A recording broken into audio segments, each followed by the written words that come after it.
नमस्कार, मैं डॉक्टर राजेश कुमार, सहायक प्रोफेसर हिंदी विभाग, राजकीय स्नातकोत्तर महिला महाविद्यालय रोहतक।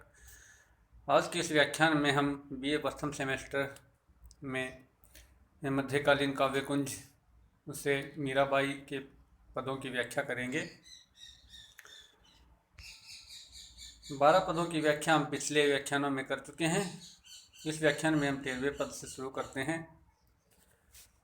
को बिरहिण को दुख जाने हो, जाघट विरा सोई लखी है, के माने हो, रोगी अंतर वैद बसत है, वैदी औखत जाने हो, विरह दर्द उर अंतरी माही, हरिबिण सब दुख काने हो, दुग्धा कारण फिरे दुखारी, सुत बसी सूरत बसी सुत माने हो, चत्रक स्वाति बूंद मन माही, पीयू पीयू उकलाने हो, सब जग कूड़ो कंकट दुनिया, दर्द जाने हो, मीरा के पत्ती रमैया, दूजो नहीं कोई छाने हो। देखिए यहाँ कठिन शब्दों के अर्थ देख लेते हैं। पहले बिरहिन यानी विरह में दुखी स्त्री, घट हृदय, बिरहा विरह का दुख होता है, सोई यानी वही, लखी यानी देखना, समझना, जानना, हरिजन भगवान का भक्त, हरि का आदमी यानी भगवान का भक्त, अंतर अंदर, बसत यानी वास करना, बसना, औखद औषधि, उर उरी यानी उर यानी हृदय, बीणी यानी बिना, सूरत यानी याद, और दुग्धा यानी दूध, दूध के लिए, सुत पुत्र, चात्रक चातक पपीहा, उकलाने उच्चारण करना, बार बार पुकारना, कंटक कंटक कह सकते हैं हम ऐसी कोई बूटी, कांटा या दुख दर्द से युक्त, दर्द यानी दर्द दुख, रमैया यहाँ रमने वाले श्री कृष्ण के लिए आया है, छाने यानी पिछाने या जाने जानना। प्रसंग में आप लिख सकते हैं प्रस्तुत पद हमारी हिंदी की पाठ्य पुस्तक मध्यकालीन काव्य कुंज में संकलित मीरा के पदों में से लिया गया है। इस पद में मीरा अपने विरह जन्य पीड़ा को अभिव्यक्ति देती हुई कहती हैं, व्याख्या हम कह सकते हैं कि मीरा कहती हैं कि को विरहीन को दुख जाने हो, कि मैं विरहीन हूँ और मेरे दुख को कौन जाने, कोई नहीं जान सकता, कोई जानता नहीं। जाघट विरहा सोई लखी है, के कोई हरिजन माने हो। अब कौन जान सकता है मीरा के विरह के दुख को, जिसके हृदय में विरह बसा हो, या तो वह जाने या कोई भगवान का भक्त जाने, हरिजन, वही इसे जान सकता है। रोगी अंतर वैद बसता है, वैद ही औखत जाने हो। मीरा कहती है कि रोगी के अंदर ही, उसके अंतःकरण में ही उसका वैद है, उसके दुख का निवारण उसके अंतर ही है, और वह जो अंदर जो वैद बसता है वही औखत जानता है, औषधि जानता है, दवा जानता है। यहाँ मीरा का लक्ष्य श्री कृष्ण है कि श्री कृष्ण ही मीरा के हृदय में बसे हुए हैं और वे ही मीरा के दर्द की दवा जानते हैं।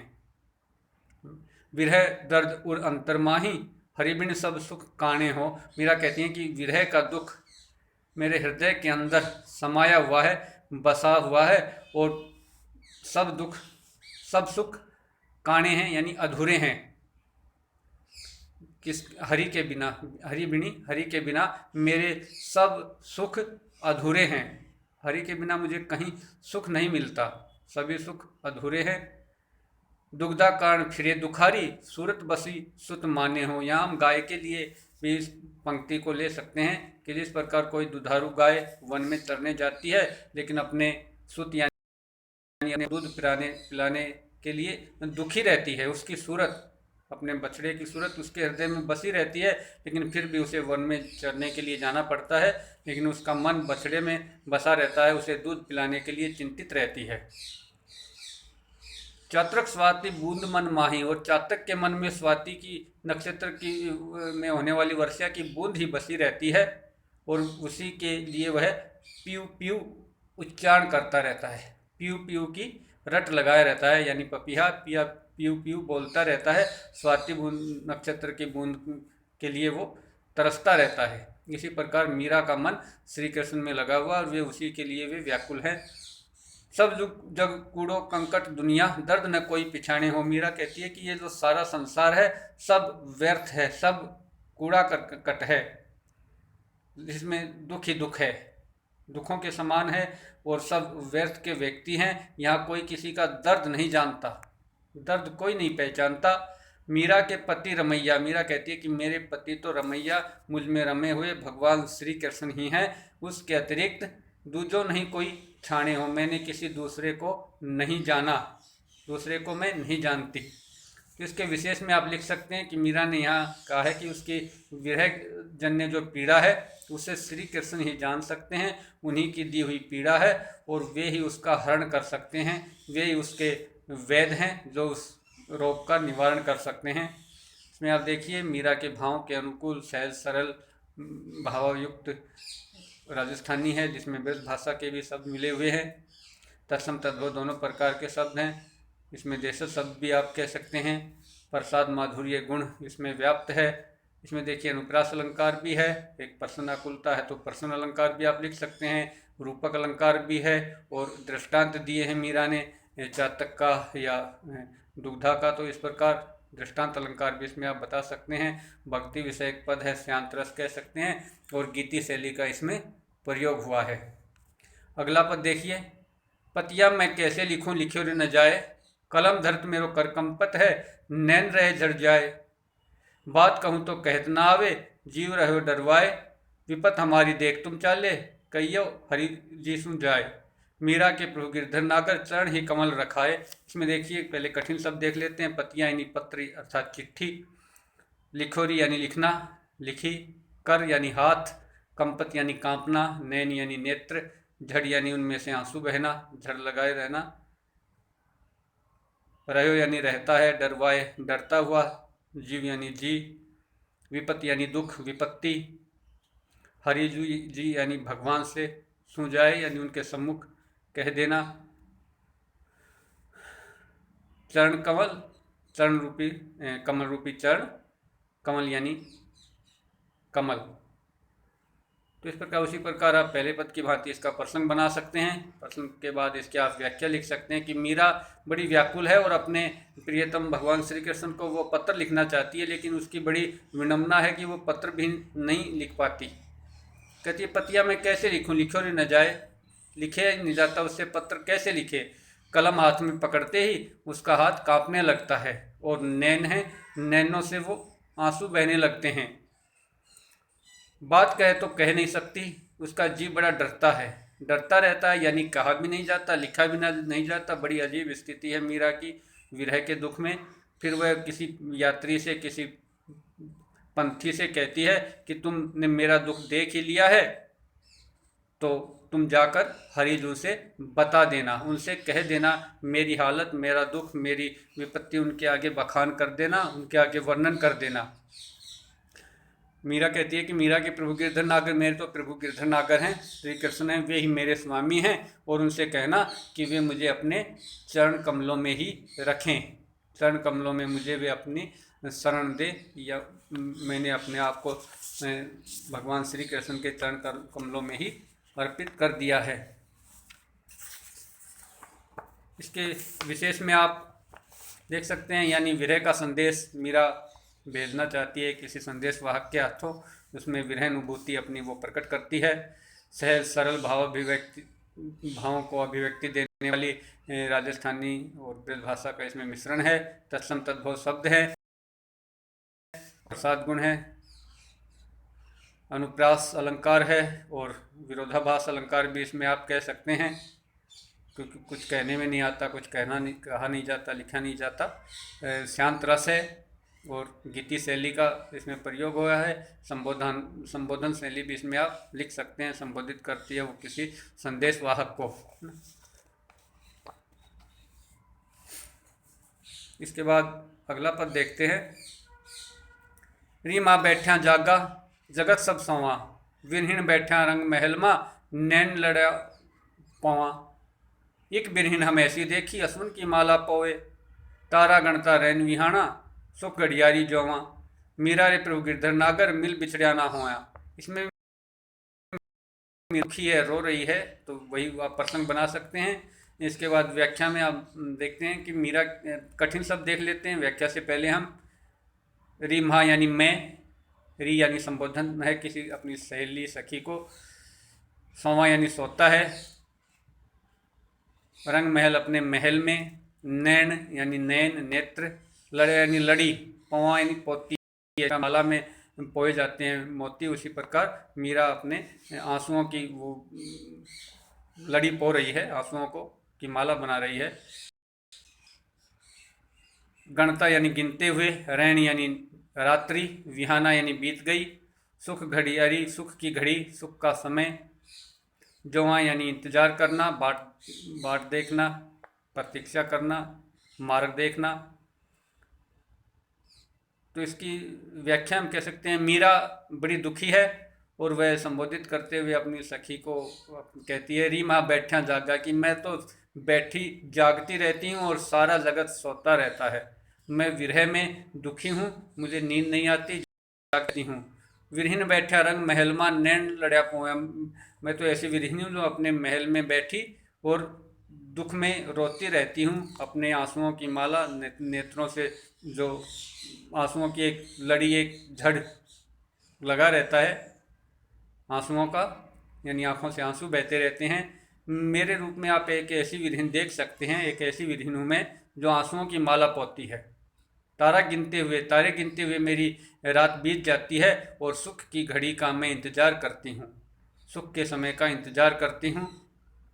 मीरा कहती है, मेरे प्रभु गिरधरनागर, ऐसा हो कि मिलने के बाद बिछोहा न हो। मिलने के बाद जो बिछो होता है, जो बिछड़ना होता है, बड़ा दुखदायी होता है। तो मीरा को वह विरह, वह बिछड़ना बड़ा ही दुखदायी प्रकट हो रहा है, यानी उसकी से नींद भी नहीं आती, बैठी जागती वो रोती रहती है।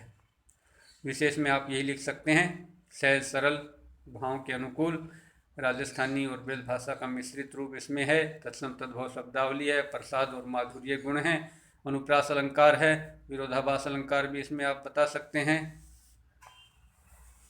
रूपक अलंकार है इसमें, फिर आप विरोधाभास की अपेक्षा रूपक अलंकार आप इसमें बताएं। शांत रस है और गीति शैली है, संबोधन शैली है। इसके भाव साम्य में भी आप ऐसा ही एक दोहा लिख सकते हैं, जैसे कबीरदास ने कहा। कबीरदास भी बड़े अपने ब्रह्म के प्रति विरह का अनुभव करते हैं और वो भी इसी प्रकार मीरा की भांति ही बैठे हुए रोते रहते हैं। कबीरदास कहते हैं, दुखिया सब संसार है खावत और सोवत, सुखिया सब संसार है खावत और सोवत, दुखिया दास कबीर है जागत और रोवत। तो इसी प्रकार का आप ये भाव साम्य में लिख सकते हैं दोहा कबीर का। इसके बाद 16वां पद देखिए, सखी मारी नींद नसानी हो, पियरो पंथ निहार सब रैन विहाड़ी हो, सखियां सब मिल सीख दया मन एक न मानी हो, बिन देखा कल ना पड़ा मन रोस न ठानी हो, अंग क्षीण व्याकुल भया मुख प्यू प्यू वाणी हो, अंतर वेदन विरहरी म्हारी पीण न जानी हो, ज्यों चातक घटकों रटे मछली ज्यों पानी हो, मीरा व्याकुल बिरहिनी सुध विद बिसरानी हो। इसमें देखिए कठिन शब्द देख लेते हैं। महरी यानी मेरी, सखी को कहती है, सखी मेरी नींद नसानी यानी नष्ट हो गई है, पंथ यानी रास्ता, पिए यानी प्रियतम, निहारत यानी निहारना देखना, रैन यानी रात, विहानी यानी बीत गई, बीत जाती है, व्यतीत हो जाती है, सीख दया यानी सीख दी, शिक्षा दी, कुछ उसे सिखाया, कुछ उसे समझाया, समझाना, शिक्षा देना, मन यानी मैंने, कल यानी चैन आराम, रोष यानी क्रोध हो सकता है या कोई निश्चय ठान लेना, उसके लिए भी शब्द का यहाँ हम प्रयोग कर सकते हैं। अक्षिणी यानी बहुत पतला दुर्बल, भया यानी हो गया, अंतर यानी हृदय में, पीण यानी पीड़ा, चातक वही पपीहा, घट यानी बादल वर्षा के लिए आया है यहाँ, सुध बुध बिसरानी, बिसरानी यानी भुला देना, सुध बुध बिसरा देना, भुला देना। तो इसके प्रसंग आप उसी प्रकार बना सकते हैं। प्रस्तुत पद हमारी हिंदी की पाठ्य पुस्तक मध्यकालीन काव्य कुंज में संकलित मीरा के पदों से लिया गया है। इस पद में भी मीरा अपने विरह का वर्णन करती है कि किस प्रकार उसकी नींद नष्ट हो गई है, नींद नहीं आती, किस प्रकार वह व्याकुल रहती है दिन रात।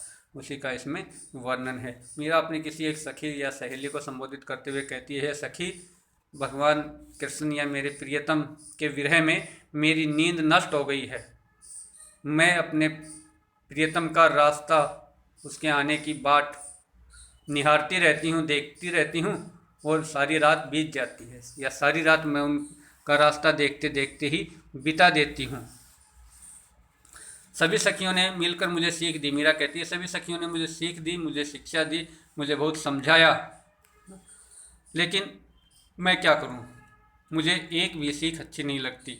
मैंने एक न मानी हूँ, मैंने उनकी एक नहीं मानी, एक भी नहीं मान सकती मैं उनकी, क्योंकि मुझे बिना देखे चैन नहीं पड़ता और मन में मैंने यही निर्णय ठान लिया है, या मन में मेरे यही दुख रहता है कि मुझे श्री कृष्ण के देखे बिना चैन नहीं पड़ता। इसीलिए मेरा मन है वो रोष युक्त रहता है, क्रोधित रहता है, क्रुद्ध होता रहता है, ऐसा भी हम कह सकते हैं। मेरे जो अंग है, शरीर हैं, सारा दुर्बल हो गया है और मैं बड़ी व्याकुल रहती हूँ और मेरे मुख से प्रियतम प्रियतम पिया पिया की ही वाणी निकलती है। ते मेरे हृदय में विरह की वेदना है और हे सखी, हमारी पीड़ न जानी हो, मेरी इस पीड़ा को कोई नहीं जानता, या मेरे प्रियतम ने भी इस पीड़ा को नहीं जाना।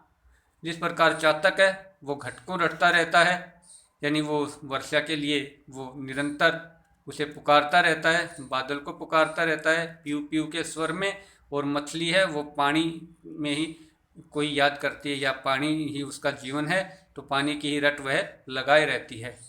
तो इसी प्रकार मीरा भी उसी प्रकार व्याकुल है और अपने प्रियतम को ही पुकारती रहती है, और उसने अपनी सुध बुध भुला दी है, सुध बुध भी भुला दी है। उसके प्रेम में, इस विरह के दुख में उसकी सुध बुध बिसर गई है। तो इस प्रकार देखते हैं मीरा की व्याकुलता का बड़ा ही मार्मिक इसमें चित्रण मीरा करती है अपनी व्याकुलता का।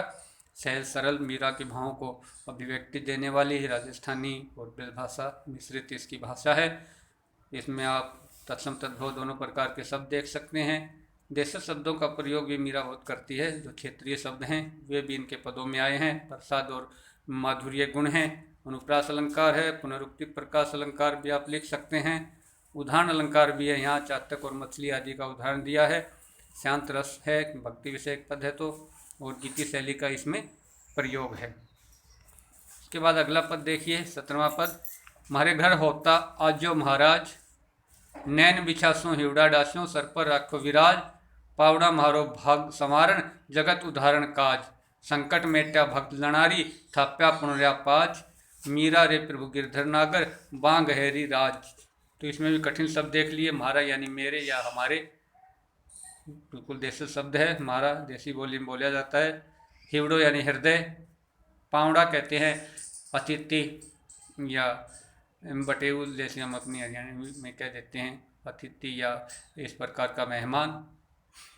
जनारा यानी जनों का, आदमियों का। गहे होता है पकड़ना, बाँ गया। थप्पा यानी स्थापित किया। लाज यानी लज्जा, शर्म।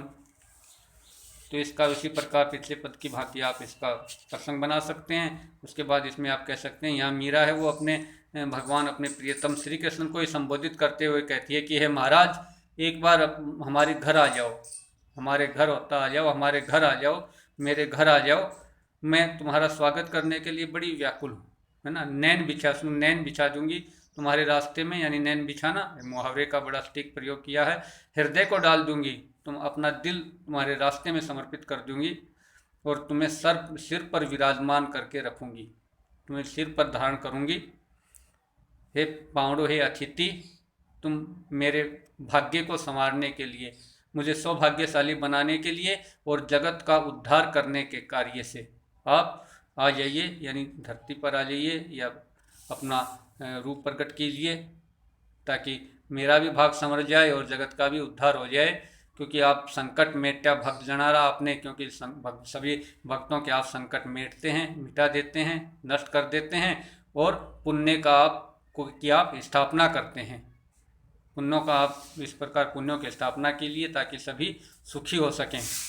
तो मीरा कहती है, प्रभु गिरधर नागर, मैंने तो तुम्हारी ही बाह ग्रहण कर ली है, और लाज वगैरह, बाह गहरी लाज, मैंने लाज, लोक लाज आदि का सब त्याग करके और तुम्हारी ही बाह ग्रहण कर ली है। तो इस प्रकार मीरा भगवान श्री कृष्ण को एक आमंत्रण देती है अपने घर आने के लिए। एक निष्ठ इसमें मीरा की भक्ति है श्री कृष्ण के प्रति, विशेष में आप लिख सकते हैं। वही सहज सरल भावानुकूल राजस्थानी और ब्रज भाषा का मिश्रित रूप इसमें आप देख सकते हैं। तत्सम तद्भव शब्दावली है, प्रसाद और माधुर्य गुणों का प्रयोग हुआ है, अनुप्रास अलंकार है, इसमें शांत रस है और गीति शैली है और संबोधन शैली भी इसमें आप बता सकते हैं। इसके बाद इस व्याख्यान के लिए हम अंतिम पद देखते हैं। मेरे घर आवो सुंदर श्याम, तुम आया बिनु सुध नहीं मेरे, पीरी परी जैसे पान, मेरे आशा ओढ़े श्यामी, एक तिहारो ध्यान, मीरा के प्रभु वेग मिलो अब, रासो जी मेरो प्राण। देखिए कठिन शब्द देख लेते हैं। सुंदर श्याम श्री कृष्ण के लिए आया है। शुद्ध यानी कुछ मतलब शुद्ध होना, कुछ अपनी स्मरण होना। पीर यानी पीली, परी यानी पड़ गई, पान जैसे पत्ता होता है, पीला पत्ता, पान का पत्ता भी कह सकते हैं। आशा यानी आस, नय यानी नहीं, श्यामी यानी स्वामी, तिहारो यानी तुम्हारा, ध्यान यानी ध्यान, वेग यानी शीघ्रता से, जल्दी, रासो यानी रखो। शय, ख के लिए शय का प्रयोग प्राय भक्ति काल के कवियों में मिलता है। जैसे भाषा को भाखा कहते हैं, तुलसीदास के संदर्भ में भी कहा जाता है कि भाखा बहता नीर, वहाँ भाषा भी शय को ख और ख को से इस प्रकार प्रयोग होता है। तो ये रासो यानी राखो यानी रखो, मेरो प्राण मेरे प्राण मेरा जी। तो इसका प्रसंग आप उसी प्रकार बना सकते हैं। इसमें व्याख्या में हम देखते हैं मीराबाई संबोधित करती है अपने सुंदर श्याम श्री कृष्ण को, कहती है कि मेरे घर आ जाओ। उसी पिछले पद की भांति इसमें वैसे ही भाव हैं। कहती है कि मेरे घर आओ सुंदर श्याम, अपने घर बुलाती है अपने सुंदर श्याम श्री कृष्ण को, सांवले श्री कृष्ण को। तुम आया बिन सुध नहीं मेरे, कहती तुम्हारे आए बिना मुझे सुध नहीं है और मैं पीली पड़ गई हूँ जैसे पत्ता, जैसे पान का पत्ता, उसके भांति मैं पीली पड़ गई हूँ, सूख गई हूँ। पीला पड़ना यानी बड़ा अच्छा मुहावरे का प्रयोग मीरा ने किया है। मेरे और कोई आस नहीं है, हे स्वामी आपके अतिरिक्त मुझे और किसी से आस नहीं है, मुझे तो एक तुम्हारा ही ध्यान रहता है। मीरा कहती है मेरे प्रभु मुझसे शीघ्रता से मिलो और मेरे प्राणों को रखो, यानी मीरा के प्राण श्री कृष्ण के विरह में निकलना चाहते हैं उसके शरीर से शायद, इसीलिए वह कहती है कि शीघ्रता से मुझसे मिलो ताकि मेरे प्राण मेरे शरीर में रहें। तो इसमें मीरा की वही एक निष्ठ प्रेम भावना, उसका बड़ा प्रभावशाली चित्रण मीरा ने किया है। सहज सरल मीरा के भाव के अनुकूल राजस्थानी ब्रज भाषा का यह प्रयोग है। तत्सम तद्भव दोनों प्रकार के शब्द हैं, माधुर्य गुण है, प्रसाद गुण है, अनुप्रास अलंकार है। इसमें आप उदाहरण अलंकार भी कह सकते हैं, पान के पत्ते का उदाहरण दिया है। भक्ति विषयक पद है तो शांत रस आप इसमें बता सकते हैं। संबोधन और इंगिती शैली में ये पद है। धन्यवाद। आज के लिए इतना ही। धन्यवाद।